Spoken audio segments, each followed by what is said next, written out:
Hello friends, welcome to my channel. Friends, నిన్న Mumbai versus Punjab match జరిగింది కదా. అయితే ఇప్పటి వరకు జరిగిన మ్యాచెస్ అన్నింటిలో కూడా పంజాబ్ టీం అయితే ఓటమి అంటే ఎలా ఉంటుందో తెలియకుండా చాలా స్ట్రాంగ్గా వెళ్తూ ఉంది ముందుకి. నిన్న జరిగిన మ్యాచ్లో కూడా ముంబైని ఓడించి మరొకసారి గెలుపుని సొంతం చేసుకొని పాయింట్స్ టేబుల్లో ఫస్ట్కి వెళ్ళిపోయింది డైరెక్ట్గా. అయితే వాళ్ళకి మెయిన్గా ఏంటంటే శ్రేయస్ అయ్యర్ కెప్టెన్సీ చేస్తున్నాడు, అద్భుతమైన కెప్టెన్సీ చేస్తున్నాడు. బ్యాటింగ్ అంతే మంచి ఫామ్లో ఆడుతున్నాడు. ఇంకపోతే ఫీల్డింగ్ నిన్న పట్టిన క్యాచ్ ఉంది, అసలు పక్షిలాగా ఎగిరి పట్టాడు. గ్లెన్ ఫిలిప్స్ పడుతుంటాడు అలా ఎగిరి, అంత రిస్క్తో కూడిన క్యాచెస్, అంత రిస్కీ క్యాచ్ నిన్న శ్రేయస్ అయ్యర్ పట్టాడు. అసలు ఇంకా ఈ క్యాచ్ గురించి మనం ఇంకా ముందుకు మాట్లాడుకుందాం వీడియోలో. ఇకపోతే ముంబై టీం విషయానికే కానీ వస్తే, ముంబై టీంని చూస్తే నాకు చాలా షాకింగ్ అనిపించింది. వాళ్ళు తీసుకున్న కొన్ని డెసిషన్స్ అయినా, వాళ్ళకి అందరికీ కూడా అక్కడ ఉన్న 11 మంది ప్లేయర్స్కి ఒకరికొకరికి అండర్స్టాండింగ్స్ లేదు, కొట్టాలి అనే కాన్ఫిడెన్స్ లేదు, గెలవాలి అనే కాన్ఫిడెన్స్ లేదు. ఏదో ఆడాలి కాబట్టి ఫార్మాలిటీకి వచ్చి ఆడుతున్నాము అన్నట్లుగానే అనిపించింది.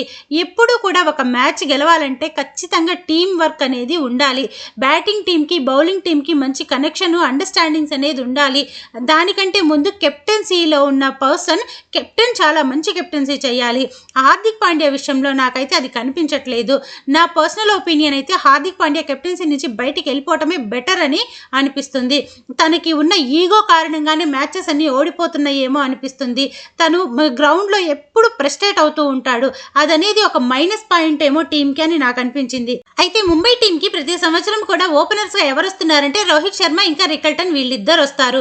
కానీ నిన్న జరిగిన మ్యాచ్లో రికల్టన్ ఇంకా డీకాక్ ఇద్దరు రావటం జరిగింది. అయితే రోహిత్ శర్మకి లాస్ట్ మ్యాచ్లో ఒక ఇంజురీ కన్సర్న్ వల్ల తను రిటైర్డ్ హర్ట్తో బయటికి వెళ్ళిపోవటం జరిగింది. హార్దిక్ పాండ్యా ఏం చెప్తున్నాడంటే ఈ మ్యాచ్లో తను రావటం లేదు ఇంజురీ వల్ల, కానీ ఈ మ్యాచ్ చివరి దాకా కూడా మ్యాచెస్ అన్నీ కూడా రోహిత్ శర్మ ఆడకపోయినా కూడా ఆశ్చర్యపోనవసరం లేదు, తను ఎప్పుడు వస్తాడో కూడా తెలియదు అంటే ఇండైరెక్ట్గా తను రూల్డ్ అవుట్ అన్నట్లుగా చెప్తున్నాడు. నాకు తెలిసి నిజంగా అతను ఇంజురీ కన్సర్న్ వల్ల కానీ రాకపోతే దాన్ని మనం ఏం చేయలేము, దానికి మనం యాక్సెప్ట్ చేయాల్సిందే. కానీ నాకేమనిపిస్తుందంటే వీళ్ళు కావాలని రోహిత్ శర్మని పక్కన పెట్టేశారేమో, రోహిత్ శర్మని తీసేశారేమో అన్నట్లుగా నాకు అనిపించింది. తను నిజంగా అంత ఇంజురీ కన్సర్న్ ఉన్నట్లుగా నాకు నిన్న అతన్ని చూస్తే అనిపించలేదు. వీళ్ళు వాంటెడ్గా రోహిత్ శర్మని పక్కకి తప్పించాలి అన్నట్లుగా తీసేశారేమో అని అనిపించింది. ఇంకపోతే రోహిత్ శర్మ ఉంటే తను పవర్ ప్లేలో చాలా మంచి హిట్టింగ్ చేస్తాడు, చాలా అద్భుతంగా ఆడతాడు. ఒకవేళ తనని వాంటెడ్గా తీసే ఉద్దేశంతో చేస్తే మాత్రం అది మీ టీంకే నష్టం. ఎప్పుడూ కూడా ఒక టీంలో ఒక ఎక్స్పీరియన్స్డ్ ప్లేయర్ అనేవాళ్ళు ఖచ్చితంగా ఉండి తీరాలి. ఎట్లా అంటే ఇప్పుడున్న సిచ్యువేషన్లో వాళ్ళు డౌన్ అయిపోతున్నారు, ఒక్కొక్క మ్యాచ్ ఓడిపోతుంటే ఒకళ్ళకొకళ్ళకి అండర్స్టాండింగ్స్ లేకుండా పోతున్నాయి. అలాంటి టైంలో అలాంటి ఎక్స్పీరియన్స్డ్ ప్లేయర్ తను కెప్టెన్సీ చేస్తున్నాడు, తనకి కొంత నాలెడ్జ్ ఉంది దీని మీద, ఇలాంటి సిచ్యువేషన్లో ఎలా బిహేవ్ చేయాలనేది. తను ఇచ్చే కొన్ని సజెషన్స్ అనేది టీంకి చాలా హెల్ప్ఫుల్గా ఉంటుంది. అలాంటప్పుడు అతన్ని టీంలో నుంచి తీసేస్తే అది మీకే చాలా దెబ్బ కొడుతుంది, రివర్స్ అయిపోతుంది. ఇప్పుడు విరాట్ కోహ్లీ ఉంటాడు, వాళ్ళ టీం చాలా స్ట్రాంగ్గా ఉంది, ఎలాంటి ఇబ్బంది లేకుండా ముందుకు వెళ్తుంది కాబట్టి ఓకే. ఇదే సిచ్యువేషన్లో కానీ ఆర్సీబీ ఉండుంటే విరాట్ కోహ్లీ చాలా మంచిగా వాళ్ళకి నిలబడిపోయేవాడు అడ్డుగా, అంత మంచి సలహాలు ఇచ్చి టీంని మళ్ళా పైకి తీసుకొచ్చేవాడు. అలా ఒక ఎక్స్పీరియన్స్డ్ పర్సన్ ఖచ్చితంగా ఉండి తీరాలి. చెన్నైలో ఏంటంటే 3 మ్యాచెస్ ఓడిపోయిన తర్వాత ఇక్కడ ధోని లేడు, ఆ కారణంగానే మ్యాచెస్ అన్నీ ఓడిపోతున్నాయి అని ఒకటైతే వచ్చింది. కానీ 4వ మ్యాచ్లో సంజు మొత్తం ధోని ప్లేస్ని తీసేసుకున్నాడు. తను ఒకవైపు బ్యాటింగ్ చేస్తున్నాడు, కొన్ని బౌలింగ్ చేంజెస్ చేశాడు, వికెట్ తీసేటప్పుడు కొన్ని మంచి మంచి సలహాలు ఇచ్చాడు. ఆ కారణంగా ఆ రోజు టీం గెలిచింది. ఆ కాన్ఫిడెన్స్ తోటే మరొకసారి కూడా గెలవటం జరిగింది. ఇలా ఒక ఎక్స్పీరియన్స్డ్ ప్లేయర్ మాత్రం టీంలో ఉంటేనే చాలా బెటర్. అయితే నిన్న హార్దిక్ పాండ్యా మాట్లాడిన మాటల్ని బట్టి చూస్తే ఇంకా రోహిత్ శర్మ మ్యాచ్ ఆడడు, ఈ 2026 ఐపీఎల్కి సంబంధించి అతను ఇంకా రాడు అన్నట్లుగానే నాకు అనిపించింది. ఇంకపోతే వాళ్ళ టీం విషయానికే కానిస్తే వాళ్ళు చేసిన కొన్ని చేంజెస్ ఉన్నాయి కదా. మిచెల్ స్టాంతర్ని పక్కన పెట్టేసి అతని ప్లేస్లో ఇంపాక్టబుల్ ప్లేయర్గా రూథర్ఫోర్డ్ని తీసుకొచ్చాడు.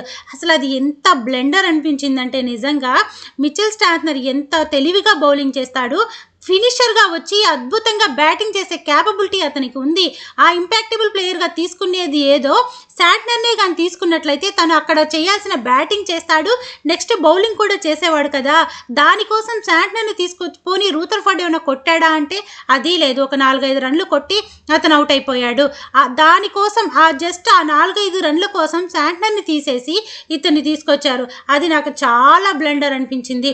ఇంకపోతే నెక్స్ట్ డీకాక్ ఒక్కడే 112 రన్లు కొడితే మిగతా ప్లేయర్స్ అందరూ కలిసి కొట్టింది ఓన్లీ 80 రన్లు మాత్రమే ఒక్కళ్ళుగా. ఇంకపోతే నమన్దీర్ కొంచెం చాలా గట్టిగా ఆడాడు.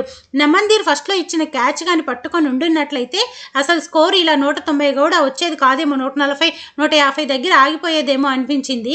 నమన్దీర్ డీకాక్ వీళ్ళిద్దరూ కొంచెం కాన్ఫిడెంట్గా ఆడాడు, మిగతా ఎవ్వరూ కూడా కాన్ఫిడెన్స్గా అసలు ఆడనే లేదు.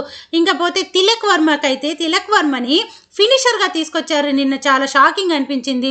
తనని 1లో సరే 2లో కానీ 3లో కానీ తీసుకొస్తే ఏంటంటే తను చాలా మంచిగా పర్ఫామ్ చేస్తాడు. ఫస్ట్లో కొంచెం టైం తీసుకున్నా తర్వాత కనెక్ట్ అయ్యి అద్భుతంగా కొడతాడు. కానీ తనని మ్యాచ్కి ఒక ప్లేస్లో తీసుకొస్తున్నారు. ఒక ప్లేయర్కి ఎప్పుడు కూడా ఒక ప్లేస్లో ఆడుతున్నాడు అంటే దానికి తగ్గ ప్రాక్టీస్ అనేది ఉంటుంది. ఇప్పుడు అభిషేక్ శర్మ ఓపెనింగ్ చేస్తున్నాడు, తనని వెళ్ళిపోయి మిడిల్ ఆర్డర్లో ఆడమంటే ఆడగలుగుతాడా అంటే ఆడలేడు. ఎందుకంటే తనకి ఓపెనింగ్లో ఆడే ఆటని మాత్రమే ప్రాక్టీస్ చేస్తుంటారు కాబట్టి అదనేది పాసిబుల్ కాదు. ఎంత ఫ్లెక్సిబుల్ ప్లేయర్ అయినా కూడా తిలక్ వర్మని తీసుకెళ్ళి అలా ప్లేసెస్ చేంజ్ చేస్తూ వస్తే తన ఆట పూర్తిగా పోతుంది.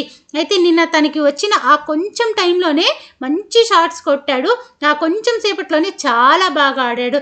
తిలక్ వర్మ విషయంలో జరుగుతున్న మిస్టేక్ ఇది. ఇకపోతే హార్దిక్ పాండ్యా విషయం మాట్లాడుకుంటే హార్దిక్ పాండ్యా అస్సలు కొట్టడానికి ప్రయత్నం అనేదే చెయ్యట్లేదు. ఇంకా సూర్యకుమార్ యాదవ్ వల్ల కూడా నో యూజ్, అతను బ్యాటింగ్ చేయలేకపోతున్నాడు. నిన్న కూడా గోల్డెన్ డక్, కనీసం ఫీల్డింగ్ చేసి 1-2 క్యాచెస్ అన్నా పడతాడా అంటే అతన్ని ఇంపాక్టబుల్లో బయటకు పంపించేస్తున్నారు. ఇంకా అతని వల్ల కూడా అసలు ఏ పరంగా ఉపయోగం లేకపోతుంది. ఇంకా హార్దిక్ పాండ్యా ఆడట్లేదు, సూర్యకుమార్ యాదవ్ ఆడలేకపోతున్నాడు. మెయిన్ హిట్టింగ్ చేసే వాళ్ళు ఆడలేకపోతే ఇంకా రన్స్ అనేది ఎక్కడొస్తాయి.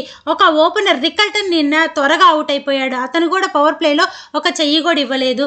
ఇంకా మొత్తం డీకాక్ కొట్టిన 112 రన్లు, నమన్దీర్ కొట్టిన ఒక 50 రన్లు, ఇంకా మిగతా ప్లేయర్స్ అందరూ ఏదో చిన్న అమౌంట్లో కొట్టి అట్లా వచ్చి ఇలా వెళ్ళిపోయారు. లాస్ట్లో 1-2 షాట్లు తిలక్ వర్మ చాలా మంచిగా కొట్టాడు.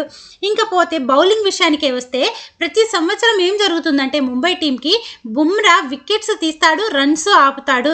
అతను వేస్తున్న 4 ఓవర్లలోనే మ్యాచ్ అనేది డిసైడ్ అయిపోతుంది. అంత మంచి బౌలర్ కాబట్టి కాకపోతే ఈ సంవత్సరం ఏం జరిగిందంటే అతని నుంచి రన్స్ ఆగట్లేదు, వికెట్స్ రావట్లేదు.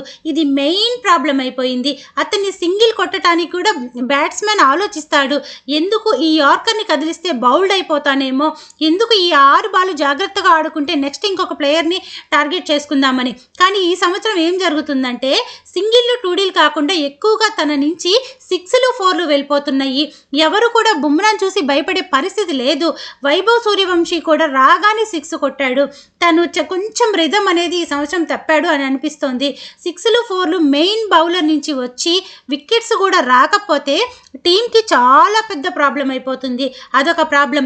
ఇంకా నిన్న మ్యాచ్లో కనీసం బోల్ట్నన్నా తీసుకొని ఉన్నట్లయితే బోల్ట్ పవర్ ప్లేలో కొంచెం వికెట్స్ తీస్తాడు, ఇంకా రన్స్ ఆపుతాడు. ఎందుకు తను చాలా ఎక్స్పీరియన్స్డ్ బౌలర్ కదా, తనకి ఉన్న ఎక్స్పీరియన్స్తో ఎలా చేయాలో చేస్తాడు. కానీ బౌల్ట్ని కూడా ఆపేసి దీపక్ చాహర్ని తీసుకొచ్చారు. కానీ దీపక్ చాహర్ చాలా ఎక్స్పెన్సివ్ అయిపోయాడు నిన్న. ఇలా వీళ్ళు చేసిన మిస్టేక్స్తో వాళ్ళ చేతులతో వాళ్ళు స్వయంకృత అపరాధం చేసుకొని నిన్న మ్యాచ్ కాజేసుకున్నారేమో అనిపించింది. ఇంకా ఫైనల్గా హార్దిక్ పాండ్యా మాట్లాడుతూ మేనేజ్మెంట్ కొంచెం స్టెప్ తీసుకొని కొన్ని చేంజెస్ చేయాలి, అప్పుడే టీం కొంచెం బాగా పర్ఫామ్ చేస్తుంది అని చెప్తున్నాడు. ఇకపోతే మేనేజ్మెంట్ స్టెప్ తీసుకుంటుందా, చేంజెస్ చేస్తుందా అనేది అది నెక్స్ట్ ఇయర్ విషయము. ఇప్పుడున్న పరిస్థితుల్లో ముంబైకి అయితే పైకి వెళ్ళటం కొంచెం కష్టంగానే ఉంది. ఆల్రెడీ ఇప్పుడు కోల్కతా కానీ నెక్స్ట్ ఒక మ్యాచ్ గెలవటం జరిగితే వీళ్ళు బాటంకి వచ్చేస్తారు. కోల్కతా గెలవకపోయినా వీళ్ళు 9th పొజిషన్లోనే ఉంటారు. ఇంకా అక్కడి నుంచి పైకి వెళ్ళటం అంటే కొంచెం కష్టమైన పనే. ఆల్రెడీ అక్కడ 1, 2, 3లో పంజాబ్, ఆర్ఆర్, ఆర్సీబీ ఈ 3 టీమ్స్ అయితే ఫిక్స్. ఇకపోతే 4వ టీం ఎవరు వస్తారు, 4వ టీం కోసం ఎవరు పోటీ పడతారు అనేది ఒక్క ప్లేస్ కోసం మాత్రమే పోటీ జరుగుతుంది. ఆఖరికి ఆ ప్లేస్ ఎవరు దక్కించుకుంటారనేది మనకి ఇప్పటికీ అర్థం కాలేదు. ఎవరైనా రావచ్చు అక్కడ ఆ ప్లేస్కి.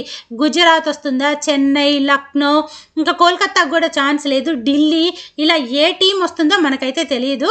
అయితే ఇలా ఇంకపోతే నిన్న పంజాబ్ విషయానికే వస్తే పంజాబ్ ప్లేయర్స్ అయితే ఎంత బాగా ఆడారంటే నిన్న ప్రియాన్స్ ఆర్య కొంచెం తక్కువగానే కొట్టి త్వరగా అవుట్ అయిపోయాడు. ప్రభు సిమ్రాన్ సింగ్ ఎంత మంచి ప్లేయర్, కూల్గా కామ్గా తను చేసుకునే పని చేసుకుంటూ వెళ్తాడు. మంచి ప్లేయర్, అసలు ఎంత అద్భుతంగా ఆడాడు. ప్రతి మ్యాచ్ ఓపెనర్గా వచ్చి తను చేయాల్సిందంతా చేసి వెళ్తాడు. అలా నిన్న 80 రన్లు కొట్టాడు.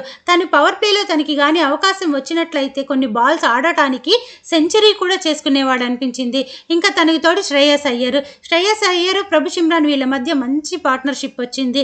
దానివల్ల బాగా స్కోర్ త్వరగానే ఒక 4 ఓవర్లు మిగిలిండగానే మ్యాచ్ని పూర్తి చేసేశారు. చాలా స్ట్రాంగ్గా ఉంది. ఈసారి కప్పు పంజాబే కొడుతుందేమో అని కూడా నాకు అనిపిస్తుంది. అంత స్ట్రాంగ్గా అంత మంచిగా వెళ్తుంది టీం అయితే. ఇంకపోతే శ్రేయస్ అయ్యర్ నిన్న పట్టిన క్యాచ్ గురించి మాట్లాడుకుంటే ఎక్స్ట్రాడినరీ క్యాచ్, ఇంకా మాటలు లేవు దాని గురించి మాట్లాడటానికి. కానీ అంత రిస్కీ క్యాచెస్ పట్టడం అనేది సేఫ్ కాదు, అది అంత కరెక్ట్ కాదు అని నా ఒపీనియన్. లాస్ట్ టైం ఇంత రిస్కీ క్యాచ్ పట్టబోయి తనకు జరిగిన ఇంజురీ కారణంగా సీరియస్ అయిపోయి ప్రాణం మీదకి తీసుకొచ్చుకున్నాడు. మళ్ళీ అదే తప్పు చెయ్యకూడదు అని నేను అనుకుంటున్నా. వాళ్ళ టీం చాలా స్ట్రాంగ్గా ఉంది, ఖచ్చితంగా గెలిచి తీరుతారు అనే కాన్ఫిడెన్స్ వాళ్ళల్లో ఉంది. ఇలాంటి టైంలో అదేమి డూ ఆర్ డై మ్యాచ్ కాదు, లేకుంటే గెలవలేని మ్యాచ్ కూడా కాదు. ఇలాంటప్పుడు అంత రిస్కీ క్యాచెస్ తీసుకోవటం అనేది కరెక్ట్ కాదనుకుంటున్నా. ఒక చిన్న మిస్టేక్ వల్ల జరిగే ఇంజ్యూరీతో ఇటు టీం ఇబ్బంది పడుతుంది, అటు వాళ్ళ ఫ్యామిలీ మెంబర్స్ ఇబ్బంది పడతారు. ఆ సిచ్యువేషన్ తెచ్చుకోకుండా ఉంటేనే బెటర్. ఒక అయ్యర్ అనే కాదు, ఏ టీంలో ప్లేయర్ అయినా కూడా ఇంత రిస్క్ చేయొద్దు అని అంటాను. తర్వాత మీరు దాన్ని ఎలాగోలా కంట్రోల్ చేసుకోవాలి. కానీ ఇలాంటి రిస్కులు చేసి మీకు ఏదైనా ఇంజురీ జరిగితే అది చాలా బాధగా అనిపిస్తుంది. సో పట్టిన క్యాచ్ బాగుంది, కానీ నాకైతే అంత రిస్క్ వద్దనిపించింది. ఇంకా ఇలా అయ్యర్ అయితే అసలు అలా దూసుకుంటూ వెళ్తున్నాడు. ఇంకా ముందు మ్యాచెస్లో వాళ్ళు అసలు ఓడిపోతారా లేక 14 మ్యాచ్లు గెలుస్తారా అనేంత స్ట్రాంగ్గా ఉన్నారు. ఇంకా ఫైనల్గా నేను చేసిన వీడియో కనుక మీకు నచ్చినట్లయితే మీ ఒపీనియన్ కామెంట్ సెక్షన్లో చెప్పండి. అలాగే నా వీడియోకి ఒక లైక్ చేసి హైప్ చేయండి. ఇంకా వీడియోని షేర్ చేయండి. మన ఛానల్ సబ్స్క్రైబ్ చేసుకొని నన్ను సపోర్ట్ చేయండి. Thank you friends.